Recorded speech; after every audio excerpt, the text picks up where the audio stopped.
The scandal linked to the persecution of politician Aydos Sadikov received new development on Tuesday when independent trade union of Aktobe oilfield workers entered a rally to support the public activist.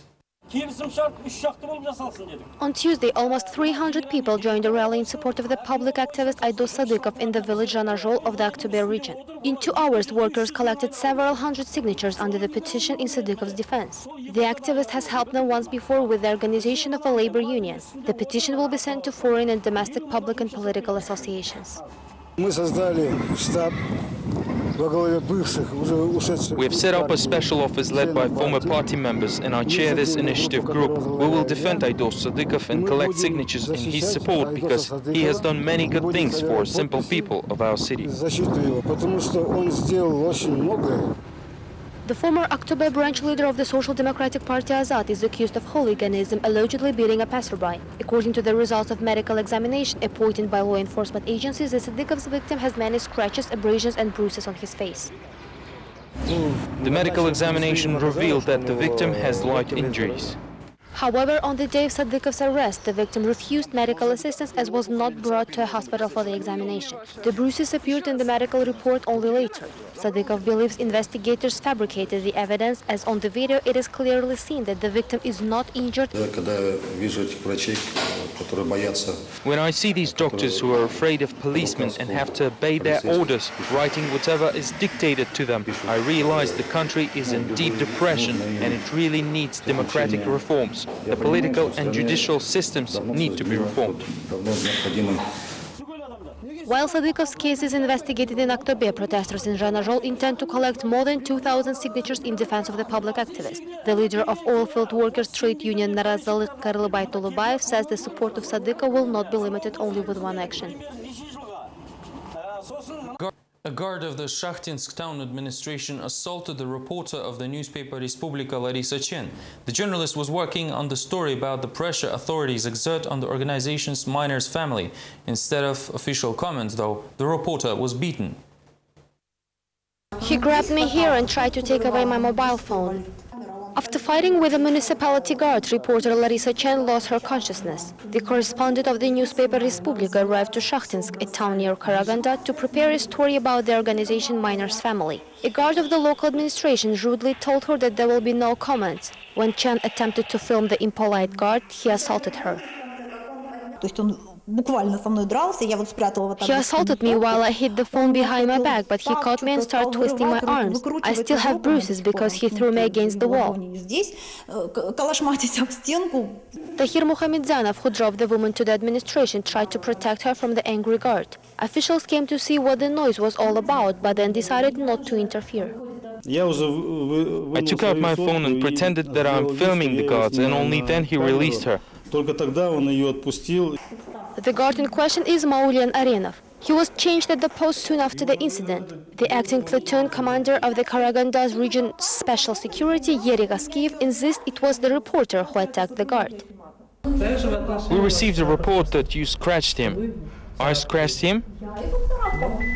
The International Fund of Freedom of Speech Protection, Adil Sos, is already aware of the situation and its representatives are outraged. They urge the journalists to press charges. Larisa Chen intends to follow the advice of human rights activists and has already filed a complaint to the local Internal Affairs Department with a request to call the guard and officials to the responsibility. The latter, however, refuses to comment on the situation and advises journalists to address their issues during the working hours. 3 Kazakh families, as well as several ethnic Kazakhs living in Kyrgyzstan, have been evacuated from Osh, where 171 people died in inter-ethnic clashes since June 11th, said the spokesman of the Kazakh Foreign Affairs Ministry, Askar Abdurrahmanov. The ministry also reports no Kazakh citizens killed or injured in Kyrgyzstan's riots. Meanwhile, Kyrgyzstan found itself on the brink of a civil war. The disaster will be inevitable unless the struggle for the president's chair will end and people unite. This was the conclusion made by experts gathered for a roundtable Kyrgyzstan, the Final Solution, organized by Kazakh Political Decisions Institute. The Political Decisions Institute in Almaty gathered together analysts from Russia, Kyrgyzstan and Kazakhstan for a roundtable discussion of forecast on the further development of the situation in Kyrgyzstan. The most severe events are still ahead. Experts believe in the following key thesis. The civil war is a real possibility at this point. The interim government headed by Roza Atunbayeva is pro-American, and all the blame for recent clashes lies solely on the former president Kurmanbek Bakiyev. I believe everything was planned and managed by Bakiyev and his entourage, including his son Maxim and brothers Zhanysh and Akhmat. Bakiyev's family had full control over the drug trafficking in Kyrgyzstan. Today, Bakiyev's name in Kyrgyzstan is synonymous with Hitler because he's an enemy of the nation and nobody will even accept him back, except for those who have their personal financial interests. Other analysts fear that unrest in Kyrgyzstan could also spread to Kazakhstan. The most appropriate way would be to close the border again, as it happened right after April 7th. Unfortunately, these steps are not taken yet, but the risks that authorities would have to close the border again are very high. Maxim Kaznachev says that if events similar to the ones in Kyrgyzstan will appear in Kazakhstan, Nursultan Nazarbayev will not be saved from repeating Bakiyev's fate, even with his status of the nation's leader. Last week, Kazakh law enforcement agencies conducted mass arrests of refugees from Uzbekistan. Lawyers believe the migration police did this to conceal the ineffectiveness of the law on refugees enforced in January. Meanwhile, 30 women with children are rallying in front of the UN office in Almaty for almost a week, still unable to find out about the fate of their husbands. The wives of detained on June 9th refugees from Uzbekistan are trying to learn what happened to their husbands. They have spent almost a week near the UN office in Almaty. Since the mass arrest, nobody has ever seen the detainees. Officers started detaining the men at 5 in the morning.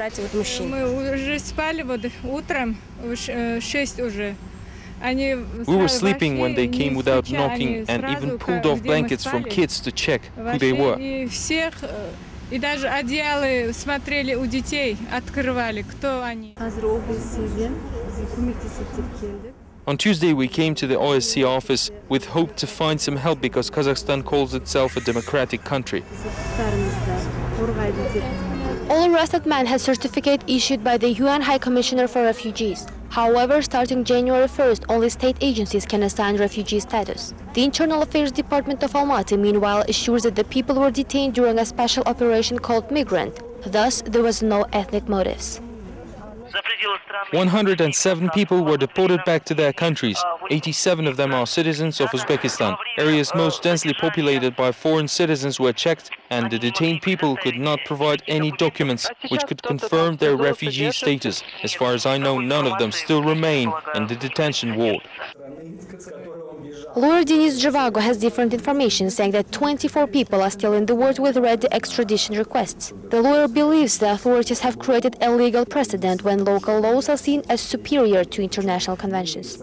While they had the UNHCR certificates, the authorities refrained from arresting or detaining them. At the same time, the majority of refugees were registered by the criminal police of Almaty, and the authorities knew about them. Interestingly, the arrest took place one day prior to the opening of the National Commission on Refugees. 14 Uzbeks were supposed to attend the meeting, and all of them are applicants for the refugee status in Kazakhstan. 11 of them, however, were detained, while the rest did not attend the event. These were all the latest updates from Kazakhstan. Thank you for watching. Goodbye.